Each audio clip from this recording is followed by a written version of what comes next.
खरं तर हा शेतकरी आक्रोश मोर्चा विविध मागण्या घेऊन निघालाय आणि विशेषतः या परिसरामध्ये आल्यानंतर कांदा निर्यात बंदी उठवा, दुधाला रास्त भाव मिळू द्या, दिवसा 3 फेज लाईटचा पुरवठा झाला पाहिजे, शेतकऱ्यांची सरसकट कर्जमाफी झाली पाहिजे, या सगळ्या मागण्या घेऊन हा शेतकरी आक्रोश मोर्चा निघालेला असताना विविध ठिकाणी माता भगिनी याचं आत्मीयतेने स्वागत करतात, तरुण उत्साहाने स्वागत करत सांगतात की या सगळ्या मागण्यांसाठी, या आमच्या मनातल्या मागण्यात, या आमच्या जिव्हाळ्याच्या मागण्यात, आणि मी आपणा सर्वांचं मनापासून आभार मानतो की ज्या छत्रपती शिवाजी महाराजांची प्रतिमा आपण भेट दिली, या छत्रपती शिवाजी महाराजांची शिकवण होती शेतकऱ्यांच्या भाजीच्या देठाला सुद्धा हात लागू देऊ नका, आणि ही शिकवण समोर ठेवून आज जो एक विरोधाभास समोर दिसतोय, म्हणजे या भागामध्ये ऊस उत्पादक शेतकरी मोठ्या प्रमाणावर आहे, पेरूची लागवड मोठ्या प्रमाणावर होते, डाळिंबाची लागवड मोठ्या प्रमाणावर होते. आजच महाराष्ट्राचे अर्धे उपमुख्यमंत्री देवेंद्रजी फडणवीस यांनी फार मोठी प्रवीण भैया परकीय गुंतवणूक आली अशी आकडेवारी फेकली. आपल्याला सवय झाली, मोठमोठे आकडे फक्त फेकत राहतात, त्या नुसत्या मोठमोठ्या आकड्यांनी म्हणजे खरोखर आपल्याकडे डाळिंब लावतात, आपल्याकडे पेरू लावतात, आपल्याकडे ऊस लावतात. कदाचित भारतीय जनता पक्षावाल्यांची एकच शेती फार महत्वाची आहे, ती म्हणजे गाजराची शेती.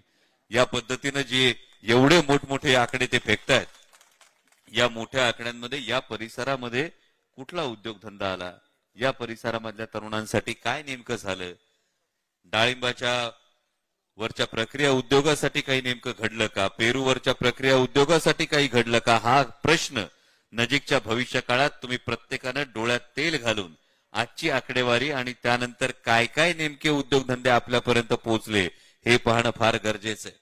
मगाची पीक विम्याच्या संदर्भात कोणीतरी बोलत होतं, या पीक विमा योजनेच्या संदर्भात केवळ पीक विमा कंपन्यांचं उखळ पांढरं होतंय.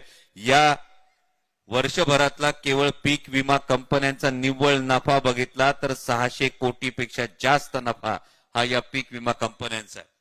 ऊस उत्पादक शेतकरी मोठ्या प्रमाणावर, आणि ऊस उत्पादक शेतकऱ्यांच्या बाबतीमध्ये मध्यंतरी इथेनॉलच्या बाबतीत घाईघाईने जो निर्णय घेतला गेला, या इथेनॉलच्या घाईघाईने घेतलेल्या निर्णयामध्ये आता सांगण्यात येतंय की हा निर्णय काही प्रमाणात मागे घेतला, हा निर्णय मागे घेतलेला पूर्णपणे नाही. यामध्ये गेल्या वर्षी ज्यांना परवानगी होती तेवढ्याच कारखान्यांना इथेनॉलसाठी ही पुन्हा परवानगी देण्यात आलेली आहे, आणि त्यामुळे पुढच्या काळामध्ये ऊसाच्या दरांवर याचा 100% विपरीत परिणाम होण्याचा धोका अनेक कृषी तज्ञ बोलून दाखवतात.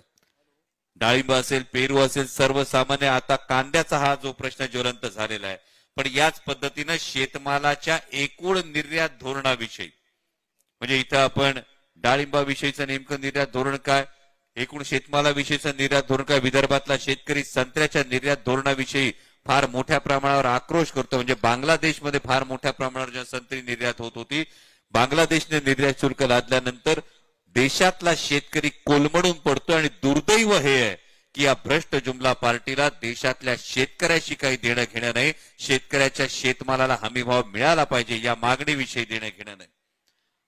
दूध उत्पादक शेतकरी फार मोठ्या प्रमाणावर प्रवीण भैया मंचावर बसलेले, पण या पद्धतीने आता महाराष्ट्र सरकारनं, एकीकडे महाराष्ट्र सरकार म्हणतं हे शेतकऱ्यांचं सरकार आहे असं माननीय मुख्यमंत्री वारंवार म्हणताना आपण ऐकतो आहोत, पण या शेतकऱ्यांसाठी दैनंदिन जे काही अर्थकारण आहे यामध्ये दुधाच्या जोडधंद्याचा फार मोठा भाग आहे.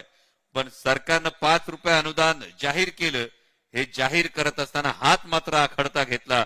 फक्त शासकीय दूध संस्थांना, सहकारी दूध संस्थांनाच जे दूध घालतात त्यांना अनुदान दिलं जाईल, पण खासगी दूध संस्थांना दूध घालणाऱ्या शेतकऱ्यांना अनुदान नाही. प्रवीण भैया आकडेवारी चुकत असेल तर आपण दुरुस्त करा. किमान 75 ते 80% दूध, 80% दूध उत्पादक शेतकरी हा दूध खासगी दूध संस्थांना घालतो.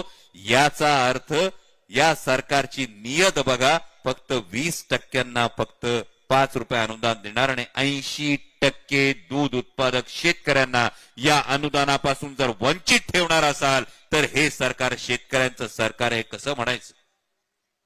परवा भारतीय जनता पक्षाच्या प्रदेशाध्यक्षांनी या शेतकरी आक्रोश मोर्चावर टीका केली, आणि त्यानंतर काही पिल्लं जशी बिळातून बाहेर येतात तशी काही पिल्लं बिळातून बाहेर येऊन आवर्जून सांगायला लागली, सुरेश भाऊ, की आम्ही किसान सन्मान निधी देतो.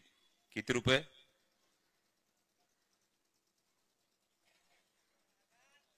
6,000 2,000चा हप्ता येतो, वर्षाला 6,000 म्हणतात, दिवसाला 17 रुपये ही तुमची आमची किंमत करतात. पण हे 6,000 रुपये देताना सुद्धा कसे दिले जातात? आदरणीय शरदचंद्रजी पवार साहेबांच्या कृषी धोरणानंतर आमचा प्रगतिशील शेतकरी सर्वसाधारणपणे दादा शेताला खतं घालतात. वर्षाला लाखभराची तर खतं सहज घालतो का नाही? वर्षाला जर लाखभराची खतं घालत असू तर या खतांवर 18% जीएसटी लावला जातो. लाखभराची खतं घालताना आधी तुमच्या खिशातून 18,000 काढून घेतात आणि नंतर 6,000 त्या 18,000तलेच परत देतात आणि म्हणतात आम्ही किसानचा सन्मान करतो. गेल्या 10 वर्षामध्ये शेतमालाचा उत्पादन खर्च किती वाढला आणि शेतमालाच्या भावामध्ये किती वाढ केली याचं आधी उत्तर द्यावं आणि नंतर या भ्रष्ट जुमला पार्टीच्या लोकांनी या शेतकरी आक्रोश मोर्चावर बोलावं. या सर्वसामान्य शेतकऱ्याचा हा आवाज जर लोकप्रतिनिधी सरकारपर्यंत पोहोचवू शकत नसतील, जर सत्ताधारी मूग गिळून दिल्ली श्वरांच्या समोर नजरा खाली घालून बसणार असतील, तर मी आयोजकांना विनंती करतो की ती छत्रपती शिवाजी महाराजांची प्रतिमा ही जरूर आमच्या सत्ताधाऱ्यांपर्यंत सुद्धा पोहोचवा. कारण या छत्रपती शिवाजी महाराजांनी आदर्श घालून दिला होता. दिल्लीच्या तख्ताच्या नजरेला नजर भिडवून महाराष्ट्राचा स्वाभिमान काय असतो हे दाखवून देण्याची, आणि हाच स्वाभिमान या शेतकरी आक्रोश मोर्चाच्या निमित्तानं महाराष्ट्रातल्या सत्ताधाऱ्यांमधला जागा व्हावा आणि त्यांनी केंद्रातल्या सरकारला जागा करावं हीच अपेक्षा व्यक्त करतो आणि थांबतो. धन्यवाद. जय शिवराय.